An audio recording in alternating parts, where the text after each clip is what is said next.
लोगों से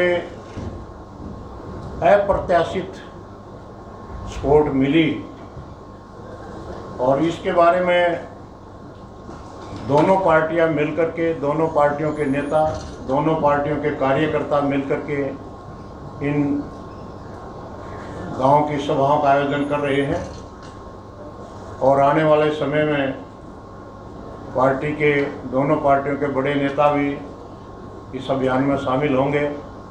कल डॉक्टर अजय सिंह चौटाला जी आए थे, आप सब लोगों ने उन्हें कवर भी किया था। उनका एक मुख्य संदेश आज हम अपने सभी कार्यकर्ताओं के बीच में लेकर के जा रहे हैं। उन्होंने कहा था कि ये मानना कि अजय सिंह चौटाला चुनाव लड़ रहा है, सभी कार्यकर्ता ये मान करके प्रयास करें, प्रयत्न करें और गठबंधन के उम्मीदवार को भारी मतों से जिताने में जननायक जनता पार्टी का भी एक एक कार्यकर्ता इसमें सहयोगी होगा और दिन रात मेहनत करके हम योगेश्वर दत्त को सफल बनाने में अहम भूमिका निभाएंगे। कोई आपका सवाल?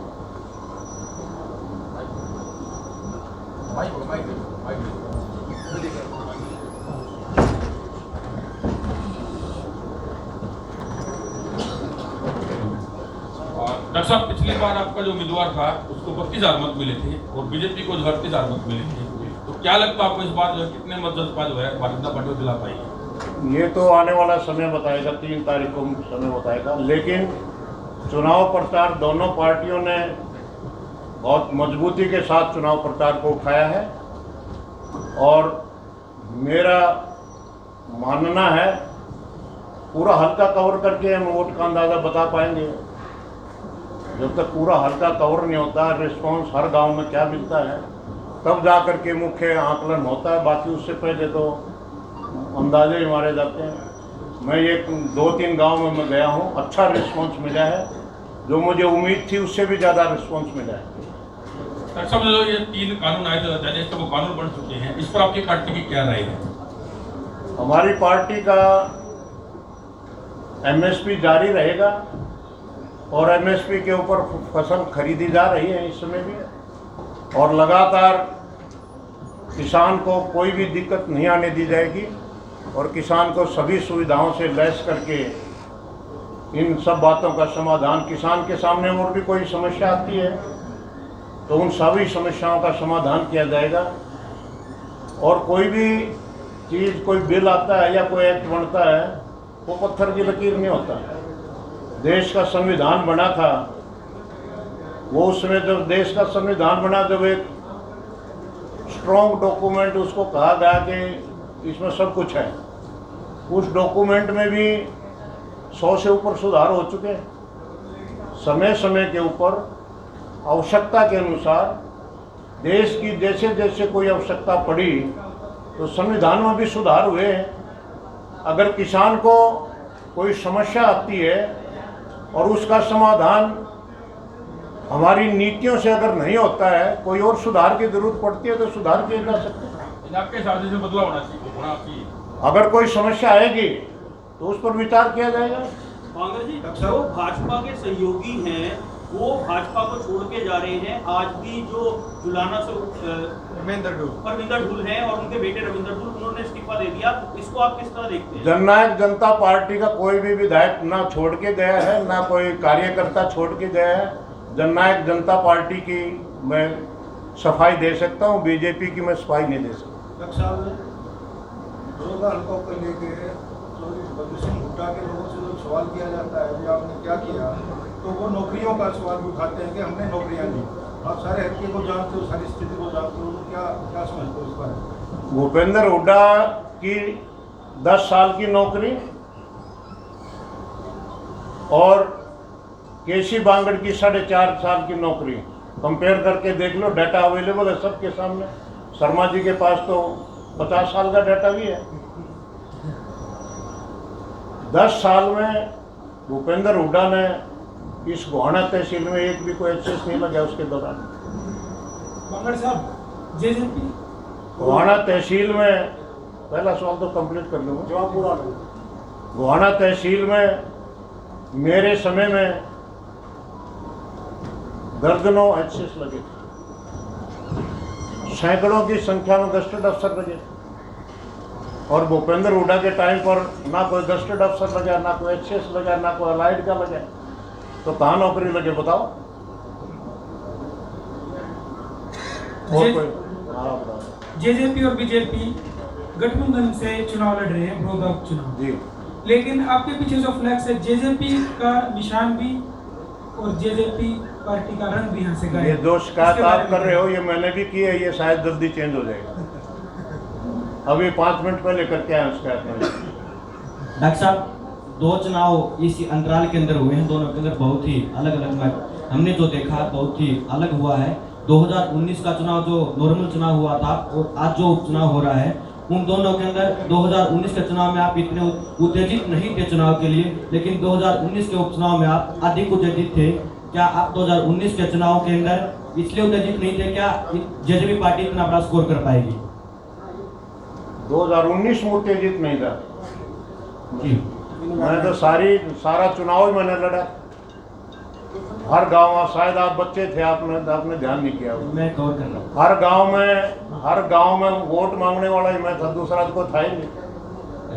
सर 2019 का जो चुनाव हो हुआ गया, था, बस दे दो, बस आगे दे दो। उसके अंदर आपने कहा था कि पूरे हरियाणा का चुनाव देखना है। अब की बार आप बड़ौदा के ऊपर ज्यादा ही कुछ अपेक्षाएं लगाई हुई हैं। पूरा गांव कवर करके, पूरा हल्का कवर करके, चम्मन पिछले 2019 के चुनाव में चम्मन गांव कवर करने के बाद और 20 गांव गोवाना हल्के के कवर करने के बाद 27 विधानसभाओं में मैं और भी गया था। मैं पार्टी का स्टेट लेवल का पदाधिकारी हूं और पार्टी को खड़े करने में 3-4 हम उस समय लीडर थे और हमने सारा हरियाणा में वोट भी मांगनी थी, लेकिन बड़ौदा हल्के के चम्मन गांव में झोड़ी फैला करके वोट केसी बांगड़ ने मांगे थे। डॉक्टर साहब, आप कह रहे हैं कि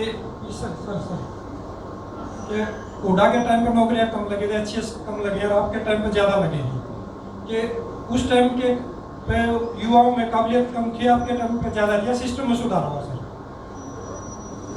अब नहीं लग पा रहे हैं। सिस्टम में सुधार हुआ था, सिस्टम में सुधार हुआ था और कई बार आंख मीचने में और आंख खोलने में फर्क हो जाता है।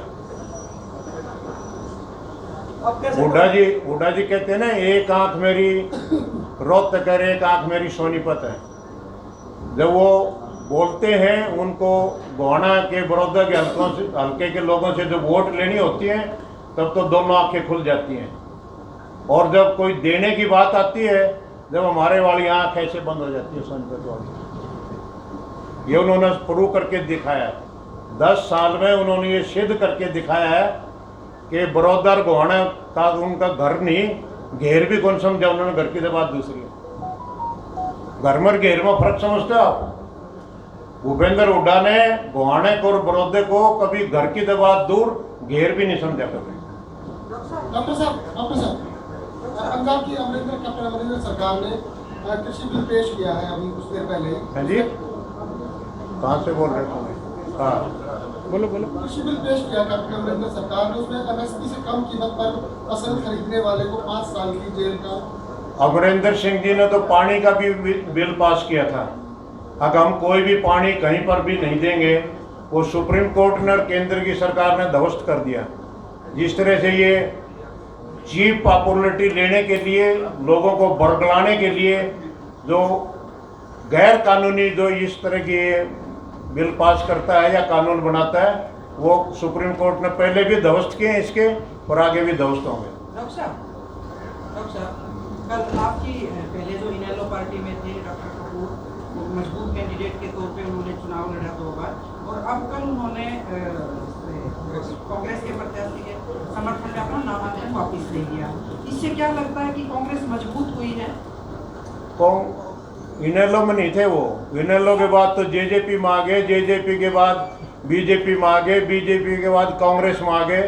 जहाँ 18 साल पहले उनके पिताजी थे वो वहीं पहुँच गए। 360 डिग्री, पूरा 360 डिग्री का एंगल घूम गया। जो आदमी 360 डिग्री घूम जाए उसका कोई अस्तित्व नहीं बचता।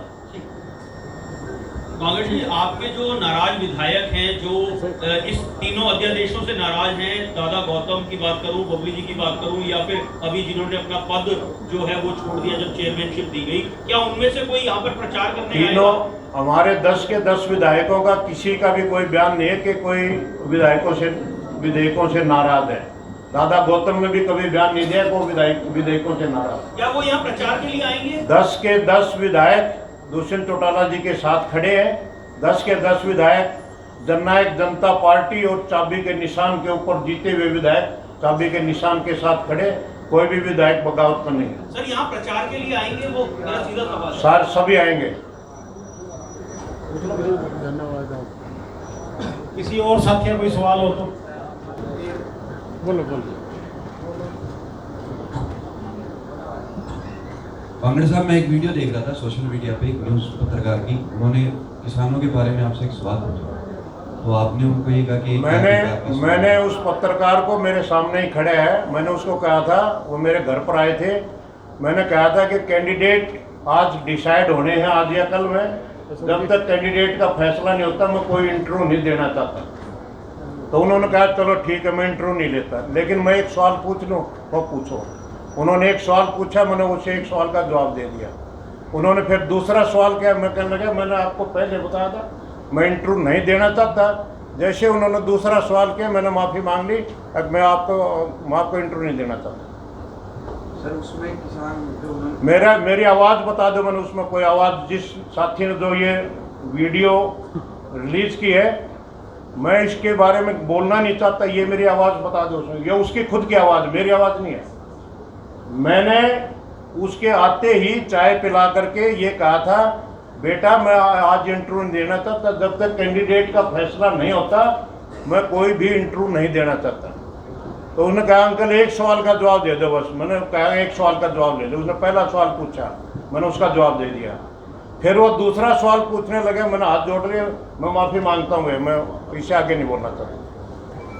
मेरी आवाज़ बता दो। मैंने उसको ये कहा हो कि इस सवाल के ऊपर मेरी प्रतिक्रिया नेगेटिव है, उसके मेरी आवाज़ बता दो। चलिए, आज यही है, मेरी आवाज़ बता दो। मैंने अगर कोई नेगेटिव बोला तो मैंने सिर्फ हाथ जोड़ करके उठ लिया कि मैं इंटरव्यू नहीं देना चाहता। आज की इस प्रेस कॉन्फ्रेंस का अंतिम सवाल। कांग्रेस साहब, जो बड़ौदा हल्का है इसके अंदर 90% किसान हैं और कहीं ना कहीं आज भी किसान बीजेपी से ज़्यादा जेजेपी से नाराज हैं, तो आप क्या कहना चाहोगे? ये कांग्रेस पार्टी वालों का दुष्प्रचार है। अच्छा, मतलब आपका कहना है कि ये कांग्रेस पार्टी का दुष्प्रचार है। मैं अभी 2 गाँव आया, सैकड़ों किसानों ने मुझे माला डाली है। सैकड़ों किसानों ने मेरे को माला डाली है, मेरे पगड़ी बांधी है। और अब आपकी प्रेस कॉन्फ्रेंस के बाद तीसरे गांव में फिर जाऊंगा। भरपूर सहयोग किसानों का हमें मिल रहा है, लेकिन हर पार्टी के पास अपने अपने समर्थक होते हैं। किसान कांग्रेस के पास भी समर्थक हैं, हमारे पास भी हैं। तो उनके जो समर्थक लोग हैं वो अपना प्रचार करते हैं, हमारे वाले अपना प्रचार करते हैं। ये दुष्प्रचार है जो हमें डिफेम करने की बात करिए। हमारा वर्कर, हमारा कार्यकर्ता, हमारे साथ जुड़ा हुआ किसान, 36 बरादरी का आदमी हमारे साथ जुड़ा। चौधरी देवीलाल की नीतियों में विश्वास करने वाला वो व्यक्ति जो ये समझता है कि दुष्यंत चौटाला उनके अधिकारों के लिए जो न लड़ाई लड़ रहे हैं, वो हमारे साथ आज भी खड़ा है, पहले भी खड़ा था, आगे भी रहेगा। धन्यवाद। लास्ट सवाल बोल दिया तुमने।